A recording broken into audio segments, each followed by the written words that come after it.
ভাই এগুলা গাভীন গরু মানে চয়েস হচ্ছে না, বুঝতে পারলেন?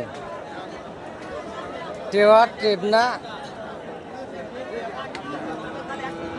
এগুলা টেওয়া টেবনা মানে সুন্দর কোনো সাইজের গরু পাওয়া যাচ্ছে না। সকাল থেকে গাভীন হাঁটি হচ্ছে 3-4 পাক দিলাম, কোনো ভালো সাইজের মাল চোখে পড়তেছে না। বয়স 4 দাঁত 6 দাঁত 2 দাঁত বয়স